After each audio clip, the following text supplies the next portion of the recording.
Hello दोस्तों, स्वागत है आप सभी का यार स्टडी पे। दोस्तों, इस वीडियो में हम लोग सामाजिक विज्ञान का एक पूरा सेट कवर करेंगे। इसमें कुल 80 सवाल होंगे और ये जो 80 सवाल है वो मैंने बिहार बोर्ड के द्वारा नेट पे जारी किया गया मॉडल पेपर से लिया हूँ। इसमें टोटल 4 सेट हैं। इन चारों को मैं कवर करा दूंगा। बस आप चैनल पर नए हैं तो चैनल को सब्सक्राइब कर लीजिएगा, ठीक है। आप एक काम और कीजिएगा कि आपको जवाब पता होगा तो कमेंट में अपना जवाब बताते चलिए, इससे आपको याद हो जाएगा। पहला सवाल देखिए, इनमें से कौन जैविक संसाधन नहीं है। सवाल को बिल्कुल अच्छे से पढ़िएगा, यहाँ भी और एग्ज़ाम के समय भी। जैविक संसाधन नहीं है ये पूछ रहा है, तो जो जिंदा होता है वो जैविक संसाधन है। एकदम सिंपल वर्ड में समझिए, जो जिंदा है वो जैविक संसाधन है। मछली जैविक संसाधन, पेड़ जैविक संसाधन, मानव जैविक संसाधन। लेकिन पूछ रहा है कि जैविक संसाधन नहीं है, तो मिट्टी जो है वो जैविक संसाधन नहीं है। ऑप्शन बी सही जवाब है। चलिए दूसरा सवाल देखिए, भारत सरकार की वन नीति के अनुसार कम से कम कितना प्रतिशत भूभाग वन आच्छादित रहना चाहिए। तो लगभग 33% भूमि पे वन होना चाहिए। इससे हमारा पर्यावरण जो है वो स्वच्छ रहता है और प्रदूषण कम होता है। चलिए तीसरा सवाल देखिए। तीसरा सवाल है हमारा, महानदी पर कौन सा बांध बना है। तो हीराकुंड बांध बना है। कौन सा बांध? हीराकुंड बांध। इस सवाल को पलट के भी पूछ सकता है कि हीराकुंड बांध किस नदी पे बना है, तो आप लोग बता दीजिएगा कि महानदी पे बना है, ठीक है। चलिए चौथा सवाल है कि टैक्सोल है। टैक्सोल जो है दोस्तों वो एक कैंसर रोधी दवा है। क्या है? कैंसर रोधी दवा है। पांचवा सवाल, इनमें कौन धात्विक खनिज नहीं है। तो जिस खनिज से धातु की प्राप्ति होती है वो है धात्विक खनिज। लेकिन ग्रेफाइट जो है वो तो अधातु का एक अपरूप है, तो ग्रेफाइट हो जाएगा अधात्विक खनिज। तो ऑप्शन सी सही जवाब है। चलिए छठा सवाल देखिए। छठा सवाल कहता है कि इनमें से कौन टर्शियरी कोयला भंडार का क्षेत्र है। तो टर्शियरी कोयला भंडार का क्षेत्र है झारखंड। कौन है? झारखंड। सातवां प्रश्न देखिए, इनमें कौन परमाणु शक्ति का साधन नहीं है। परमाणु शक्ति होता है परमाणु बम और हाइड्रोजन बम। तो हाइड्रोजन बम और परमाणु बम बनाने में किसका प्रयोग नहीं किया जाता है, यही पूछ रहा है। तो बॉक्साइट का प्रयोग नहीं होता है, बाकी इन सब का यूज़ होता है उनमें बनाने में। चलिए आठवां सवाल देखिए। आठवां सवाल है कि भारत को कुल कितने डाक क्षेत्रों में बांटा गया है। तो भाई भारत को कुल 9 डाक क्षेत्र में बांटा गया है। कितने? 9 डाक क्षेत्रों में। नौवां सवाल देखिए। नौवां, इस सारे महत्वपूर्ण सवाल होंगे, जो इम्पोर्टेंट नहीं रहेगा उसे मैं खुद बता दूंगा, ठीक है। नौवां सवाल है, इनमें कौन नदी असम में बाढ़ का कारण है। तो असम में बाढ़ का कारण है ब्रह्मपुत्रा और बिहार में बाढ़ का कारण है कोसी नदी। इसी के कारण कोसी को बिहार का शोक कहा जाता है। ये बहुत इंपॉर्टेंट सवाल है। बिहार का शोक कोसी नदी को कहते हैं। चलिए 10वां सवाल देखिए। 10वां सवाल है कि तरुण भारत संघ एनजीओ का संबंध किस राज्य से है। तो इसका संबंध है राजस्थान से। ये बिल्कुल भी महत्वपूर्ण सवाल नहीं है, आप लोग इसे याद नहीं रखिएगा। 11वां सवाल देखिए, इनमें से किसका उपयोग इलेक्ट्रॉनिक उद्योग में होता है। इलेक्ट्रॉनिक उद्योगों में प्रयोग किया जाता है अभ्रक का, बॉक्साइट का और मैग्नीज का। तो इनमें से सभी सही जवाब हो जाएगा, ठीक है। 12वां प्रश्न देखिए, इंद्रपुरी जलाशय परियोजना किस राज्य में है। इंद्रपुरी जलाशय परियोजना यह है बिहार में। कहाँ? बिहार में है। चलिए 13वां सवाल देखिए। 13वां प्रश्न है कि असाधारण पौधों के लिए तैयार की गई पुस्तक का नाम है। असाधारण पौधों के लिए जो पुस्तक है वो है रेड बुक। कौन? Red book. ये भी इम्पोर्टेंट क्वेश्चन नहीं है, ठीक है। 14वां सवाल देखिए, जो इम्पोर्टेंट नहीं रहेगा मैं खुद बता दूंगा। 14वां सवाल है, निम्नलिखित में कौन रबी फसल नहीं है। ये बहुत ज़्यादा इम्पोर्टेंट है, क्योंकि हर बार फसल से एक सवाल ज़रूर पूछता है। चावल जो है वो रबी फसल नहीं है, चावल एक खरीफ फसल है। कैसा? खरीफ फसल है। आप लोग रबी और खरीफ इन दोनों का 5-5 एग्जाम्पल कम से कम याद रखिएगा, ठीक है। ये ऑब्जेक्टिव और सब्जेक्टिव दोनों में पूछ सकता है। चलिए 15वां सवाल देखिए, सीमेंट उद्योग का कच्चा माल है। सीमेंट उद्योग का कच्चा माल, सबसे प्रमुख कच्चा माल है चूना पत्थर। कौन? चूना पत्थर। ये भी बहुत बहुत ज़्यादा इम्पोर्टेंट सवाल है। चूना पत्थर सीमेंट उद्योग का कच्चा माल है। 16वां सवाल है, कोंकणी रेल परियोजना का संबंध किस राज्य से है? तो इसका संबंध महाराष्ट्र से भी, केरला से भी और गोवा से, इन सभी से है। ऑप्शन डी राइट आंसर होगा। 17वां प्रश्न है, 1992 में रियो डी जेनेरो में क्या हुआ था? तो 1992 में प्रथम पृथ्वी सम्मेलन हुआ था। क्या? प्रथम पृथ्वी सम्मेलन हुआ था 1992 में। 18वां प्रश्न है कि भारत में सर्वाधिक कौन सी मिट्टी पाई जाती है? तो भारत में सबसे ज़्यादा जलोढ़ मिट्टी पाई जाती है। ऑप्शन सी जलोढ़ मिट्टी सही जवाब है। 19वां सवाल देखिए। 19वां सवाल है कि भारत का पहला जल विद्युत संयंत्र कहाँ लगाया गया था? भारत का पहला जल विद्युत संयंत्र जो है वो दार्जिलिंग में लगाया गया था। कहाँ? दार्जिलिंग में। ऑप्शन सी दार्जिलिंग सही जवाब हो जाएगा। 20वां प्रश्न देखिए। 20वां सवाल कहता है कि बिहार के उर्वरक कारखाना कहाँ स्थित हैं? तो बिहार के जो उर्वरक कारखाना है वो बिहार के बरौनी जिला में स्थित है। कहाँ? बरौनी जिला में स्थित है। 21वां प्रश्न है, निम्नलिखित कारकों में कौन सूखे के लिए जिम्मेवार है? तो ये IQ का जिसके पास थोड़ा भी दिमाग होगा वो बता देगा कि सूखे के लिए जिम्मेदार होता है वर्षा की कमी। Option C. अब कोई ये थोड़ी मारेगा कि बाढ़ के कारण सूखा आता है, वर्षा की कमी से ही सूखा होगा। ऑप्शन सी सही जवाब है। 22वां सवाल देखिए। सरदार सरोवर कृत्रिम जलाशय का संबंध है। सरदार सरोवर जो है वो एक जलाशय का निर्माण किया गया है नर्मदा नदी पे। ठीक है, नर्मदा नदी से इसका निर्माण किया गया है।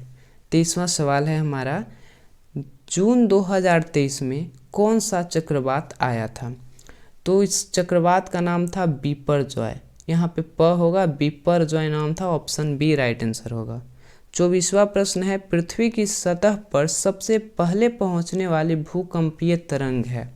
सबसे पहले पहुँचता है प्राथमिक तरंग, प्राइमरी तरंग। ठीक है, और सबसे बाद में पहुँचता है एल तरंग। ये सबसे बाद में पहुँचता है। इसका ऑप्शन ए सही जवाब हो जाएगा। चलिए 25वां सवाल देखिए। संचार का सबसे लोकप्रिय साधन है। संचार का सबसे लोकप्रिय साधन है सार्वजनिक टेलीफोन। सार्वजनिक टेलीफोन। Option A. चलिए 26वां प्रश्न की ओर हम लोग बढ़ते हैं। अगला सवाल यानी 26वां है हमारा, कलकत्ता कॉरपोरेशन एक्ट किसके शासनकाल में पारित हुआ? तो यह लॉर्ड कर्जन के शासनकाल में पारित हुआ था। ऑप्शन ए सही जवाब है। 27वां देखिए, यूरोप में राष्ट्रवाद की शुरुआत कहाँ से हुई? यूरोप में राष्ट्रवाद की शुरुआत हुई थी फ्रांस से। कहाँ से? फ्रांस से। 27 का ए राइट आंसर है। अगला सवाल, राइन राज्य संघ की स्थापना किसने की? राइन राज्य संघ की स्थापना किसने की? तो यह किया था नेपोलियन ने। किसने? नेपोलियन ने। 29 क्वेश्चन है, अप्रैल थीसिस किसने लिखी है? अप्रैल थीसिस जो है वो एक किताब है जो लेनिन के द्वारा लिखा गया है। किसके द्वारा? लेनिन के द्वारा लिखा गया है। तीसरा सवाल कह रहा है कि खुदाई खिदमतगार का गठन किसने किया? तो इसका गठन जो है वो खान अब्दुल गफ्फार खां के द्वारा किया गया था। खान अब्दुल गफ्फार खां।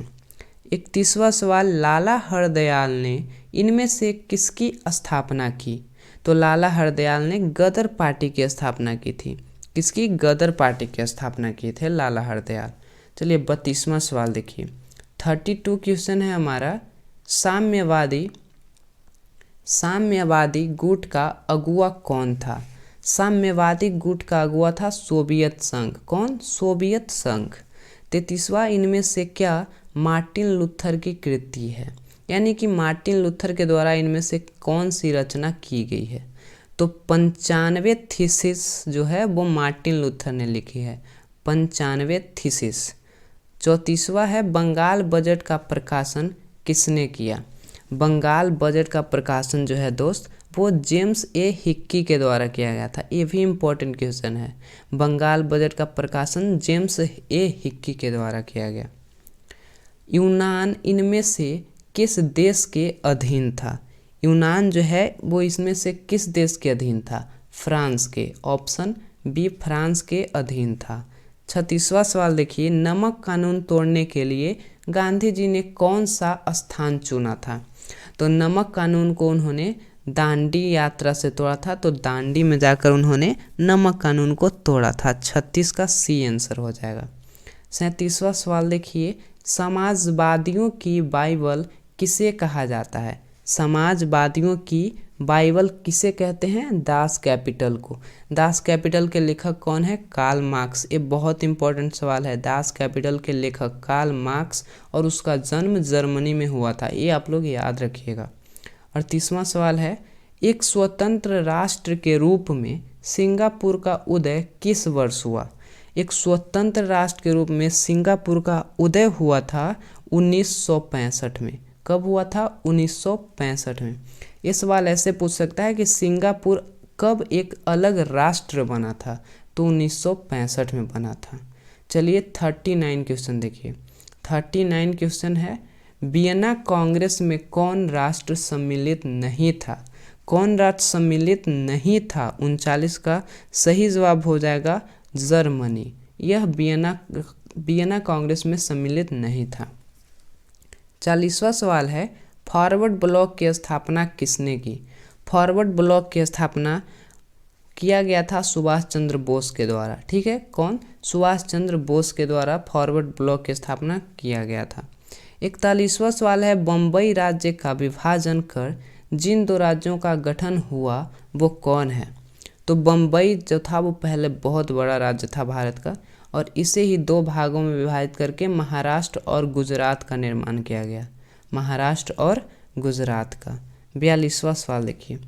42 सवाल कहता है कि बिहार में कुल कितने नगर निगम स्थापित किए गए हैं? बिहार में कुल कितने नगर निगम की स्थापना किया गया है, ये बताना है हमें। तो टोटल 19 नगर निगम की स्थापना किया गया है। 43वां देखिए, राज्य पुनर्गठन आयोग की स्थापना कब हुई? राज्य पुनर्गठन आयोग की स्थापना, ये भी मोस्ट इम्पॉर्टेंट क्वेश्चन है, VVI सवाल है। राज्य पुनर्गठन आयोग की स्थापना जो है वो 1953 में किया गया था। 44 है, चुनाव आचार संहिता का निर्माण कौन करता है? चुनाव आचार संहिता का निर्माण कौन करता है? निर्वाचन आयोग करता है। कौन? निर्वाचन आयोग। बिहार में पंचायती राज संस्थाएं हैं, तो सभी जगह पंचायती राज जो है वो 3 स्तरीय है। मैं भारत की बात कर रहा हूँ, भारत में सभी जगह 3 स्तरीय पंचायती राज व्यवस्था है। 46 कहता है, आंग सान सू की किस देश की नागरिक हैं?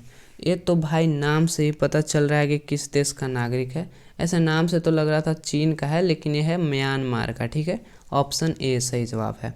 47वां क्वेश्चन है, चिली की प्रथम महिला राष्ट्रपति कौन थी? चिली की प्रथम महिला राष्ट्रपति थी option number D, Michelle Bachelet. Michelle Bachelet प्रथम राष्ट्रपति थी।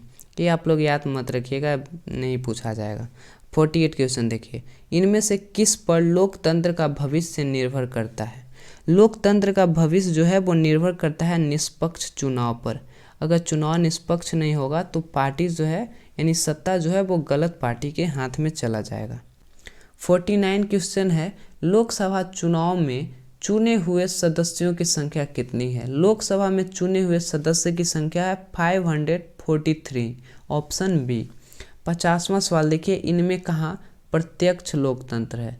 स्विट्जरलैंड में जो है वो प्रत्यक्ष लोकतंत्र है, और भारत में हम लोग अप्रत्यक्ष रूप से भाग लेते हैं, लेकिन स्विट्जरलैंड में लोग सीधे सीधे लोकतंत्र में भाग लेते हैं।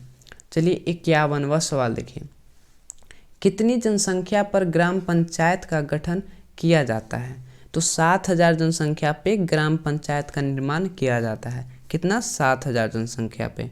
52 क्वेश्चन देखिए, 1975 के आपातकाल की घोषणा किसने की? देखिए ये सवाल भी बहुत बार पूछा गया। ठीक है, इस समय प्रधानमंत्री जो थी वो थी इंदिरा गांधी। कौन थी? इंदिरा गांधी हमारी प्रधानमंत्री थी। और आप लोग को पता होगा कि इंदिरा गांधी कौन पार्टी से बिलोंग करती थी? भारतीय राष्ट्रीय कांग्रेस। तो ऑप्शन बी इसका सही जवाब हो जाएगा, भारतीय राष्ट्रीय कांग्रेस पार्टी। ठीक है, चलिए अगला सवाल देखिए 53, पूरे जिले का प्रशासन कौन करता है? पूरे जिले के प्रशासन को कौन नियंत्रित करता है? तो ऑप्शन सी हो जाएगा जिला दंडाधिकारी। इसे हम लोग डीएम भी कहते हैं, डिस्ट्रिक्ट मजिस्ट्रेट। 54वां सवाल देखिए, नेपाल में लोकतंत्र वापसी के लिए कब आंदोलन हुआ? तो आंदोलन यहाँ पे लोकतंत्र के लिए 2006 में हुआ था। ऑप्शन सी सही जवाब है। 55वां सवाल देखिए, जल आपूर्ति के निजीकरण के विरुद्ध कहाँ संघर्ष हुआ?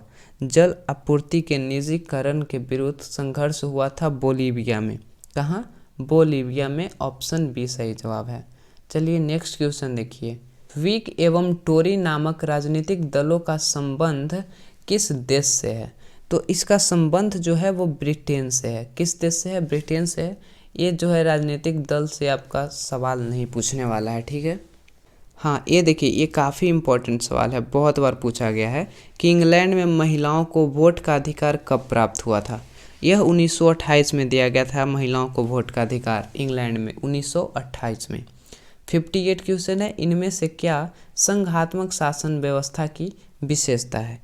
तो संघात्मक शासन की व्यवस्था है दोहरी सरकार, संविधान की सर्वोच्चता, स्वतंत्र न्यायपालिका, इनमें सभी, ठीक है। ऑप्शन डी सही जवाब है। 59। मैं एक बात बताता हूँ, अगर ऑप्शन में इनमें से सभी दिया हुआ है तो लगभग 99.9% चांस है कि वही सही होगा। रेयर चांस में कभी कभी गलत हो जाता है, ठीक है, लेकिन 99% चांस है कि वो सही ही होता है। चलिए 59वां क्वेश्चन देखिए, पटना नगर निगम कितने वार्ड हैं? पटना नगर निगम में कितने वार्ड हैं ये हमें बताना है। तो यहाँ पे टोटल 75 वार्ड हैं। कितने? 75 वार्ड हैं। 60वां सवाल देखिए, भारतीय जनता पार्टी की स्थापना किसकी अध्यक्षता में हुई? तो यह अटल बिहारी वाजपेयी की अध्यक्षता में हुई थी। किसकी अध्यक्षता में? अटल बिहारी वाजपेयी की अध्यक्षता में हुई थी। चलिए नेक्स्ट क्वेश्चन देखिए, राष्ट्रीय विकास परिषद का गठन कब हुआ? राष्ट्रीय विकास परिषद का गठन कब हुआ? 1952 में। 1952 में। तो भारत में राष्ट्रीय आय की गणना जो है वो किया जाता है केंद्रीय सांख्यिकी संगठन द्वारा। ये इम्पोर्टेंट क्वेश्चन है, ठीक है। केंद्रीय सांख्यिकी संगठन के द्वारा राष्ट्रीय आय की गणना की जाती है। चलिए अगला सवाल देखिए, 63। मैं तो कहता हूँ आप इसे बिल्कुल ही छोड़ दीजिए, बिल्कुल नहीं पूछने वाला है आपके एग्जाम में, ठीक है। चलिए अगला सवाल देखिए, इनमें से क्या शुद्ध राष्ट्रीय उत्पाद में शामिल नहीं होता है? शुद्ध राष्ट्रीय उत्पाद में शामिल नहीं होता है ये पूछ रहा है। तो बीमा का व्यय ये भी शामिल नहीं होता है। मूल्यह्रास जो टूटा फूटा चीज़ होता है उसे भी शामिल नहीं किया जाता है। कच्चे माल की कीमत इसे भी नहीं शामिल किया जाता। तो ऑप्शन डी, मैंने अभी बताया था कि अगर ऑप्शन इनमें से सभी दिया हुआ है तो आप लोग आंख बंद करके उसे लगा दीजिए, ठीक है। चलिए नेक्स्ट क्वेश्चन है, खनन को इनमें से किस क्षेत्र में शामिल करते हैं? तो खनन को हम लोग प्राथमिक क्षेत्र में शामिल करते हैं। खनन, पशुपालन और कृषि करना यानी खेती, ये तीनों जो है वो प्राथमिक क्षेत्र में हो जाएगा। चलिए अगला सवाल है, किस अर्थव्यवस्था में लोक कल्याण पर बल दिया जाता है? तो लोक कल्याण पर बल दिया जाता है समाजवादी अर्थव्यवस्था में, ठीक है। किसमें? समाजवादी अर्थव्यवस्था में। भारत में मिश्रित अर्थव्यवस्था है, यानी पूंजीवादी और समाजवादी दोनों को मिला करके बनाया गया है। पूंजीवादी अर्थव्यवस्था में सिर्फ बड़े लोगों के हित के बारे में सोचा जाता है। 67वां सवाल है, इनमें से क्या पूंजी का पारिश्रमिक है? इनमें से क्या पूंजी का पारिश्रमिक है? मजदूरी, ये है पूंजी का पारिश्रमिक, मजदूरी। चलिए 69 क्वेश्चन है, भारतीय पूंजी बाजार किस प्रकार का वित्तीय संसाधन प्रदान करता है? भारतीय पूंजी बाजार किस प्रकार का वित्तीय संसाधन प्रदान करता है? तो ऑप्शन नंबर ए, अल्पकालीन। कौन सा? अल्पकालीन। 17वां है, ग्रामीण विकास तथा कृषि के लिए ऋण प्रदान करने वाली संस्थाओं को वित्त की आपूर्ति कौन करता है? तो यह करता है नाबार्ड। कौन? नाबार्ड करता है। 71वां सवाल देखिए, भारत में सहकारिता आंदोलन कब प्रारंभ हुआ? सहकारिता आंदोलन जो है वो 1904 में प्रारंभ हुआ था। ऑप्शन बी 1904 में। चलिए अगला सवाल है, विकसित देशों कार्यबल का अधिकांश हिस्सा किस क्षेत्र में कार्यरत होता है? यानी ये पूछ रहा है कि विकसित देश का जो कार्यबल है उसका अधिकांश हिस्सा किस क्षेत्र में कार्य करता है। तो इसका ऑप्शन सी होगा, जितने भी विकासशील या विकसित देश हैं वो सेवा क्षेत्र में ज़्यादा से ज़्यादा काम करते हैं, यानी कि थर्ड सेक्टर में। ठीक है। 73वां सवाल है, भारत में नई आर्थिक नीति कब लागू की गई। ये 1991 में लागू की गई थी। इस नई आर्थिक नीति में एलपीजी को शामिल किया गया, लिबरलाइजेशन, प्राइवेटाइजेशन और ग्लोबलाइजेशन। ठीक है। इसमें भारत की पैसा जो था वो बिल्कुल ख़त्म होने वाला था, इसलिए बाहर की कंपनियों को भारत में बुलाया गया था। चलिए 74वां सवाल देखिए, यानी नेक्स्ट क्वेश्चन देखिए। 74वां सवाल है, कृषि उत्पादों के प्रमाणन के लिए किस मानक चिन्हों का प्रयोग किया जाता है। ऑप्शन इसका इधर है, इधर देख लीजिए। तो ऑप्शन नंबर ए जो है इसका सही जवाब हो जाएगा। ISI मार्क होता है कृषि उत्पादों के लिए, ISI मार्क। आप लोग कई बार देखे होंगे कि लीची को ISI का टैग मिल गया, वहाँ के इस फसल को ISI का टैग मिला, तो ये सब खेती में इसी का टैग मिला जाता है। 75वां देखिए, मानव पूंजी का प्रमुख घटक कौन है। मानव पूंजी का प्रमुख घटक है भोजन भी हो जाएगा, शिक्षा भी हो जाएगा, स्वास्थ्य। देखिए इनमें सभी रहेगा तो भाई इसे ही मारिएगा आप लोग। 76वां देखिए, जवाहर रोजगार योजना कब लागू की गई। जवाहर रोजगार योजना कब लागू की गई, ये सवाल भी कई बार पूछा गया है, मैंने देखा है। और यहाँ पे भी आपको जब टेस्ट हो रहा था स्कूल में, आपको 6 मंथ वाला एग्ज़ाम, उसमें भी इस सवाल को पूछा गया था। ऑप्शन 20 1989 इसका सही जवाब होगा। ठीक है। चलिए अगला सवाल देखिए, 77वां सवाल देखिए, HDI मानव विकास सूचकांक कब शुरू की गई। मानव विकास सूचकांक को कब शुरू किया गया था। 1990 ईस्वी में। कब। 1990 ईस्वी में। ऑप्शन बी इसका सही जवाब है। चलिए 78 सवाल देखिए, इनमें से कौन प्राथमिक क्षेत्र की क्रिया नहीं है। जो चीज़ें सीधे प्राकृतिक से जुड़ा होगा वो होगा प्राथमिक क्षेत्र में। देखिए मछली पालन, मछली को आप मानो तो नहीं बनाता है, प्रकृति से जुड़ा है, तो ये हो गया प्राथमिक क्षेत्र। पशुपालन भी प्राथमिक क्षेत्र।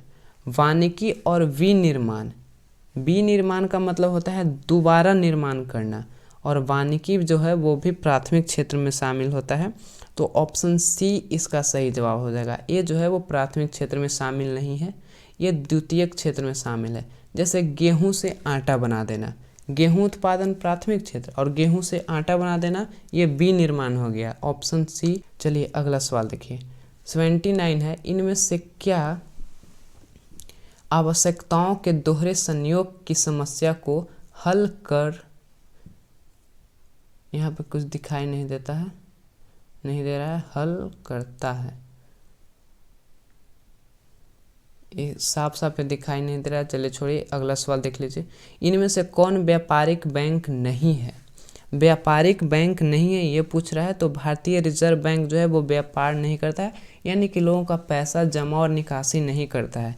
इसे बैंकों का बैंक कहा जाता है, ये बैंकों को पैसा देता है। अगर पंजाब नेशनल के पास पैसा कम है तो इसे दे देगा, पंजाब नेशनल के पास पैसा ज़्यादा हो जाएगा तो उससे ले लेगा रिजर्व बैंक। ठीक है। सब रूल RBI का अपना एक रूल बना हुआ है, उसी हिसाब से बैंक कार्य करता है। तो ऑप्शन सी इसका राइट आंसर हो जाएगा। चलिए हमारा क्वेश्चन भाई समाप्त हो गया है। आप लोग को वीडियो पसंद आई है तो वीडियो को लाइक कर दीजिएगा, अपने दोस्तों के साथ एक शेयर ज़रूर कर दीजिएगा। ठीक है। अगर चैनल पे नया है तो चैनल को सब्सक्राइब कर लीजिएगा। चलिए मिलेंगे नेक्स्ट वीडियो में।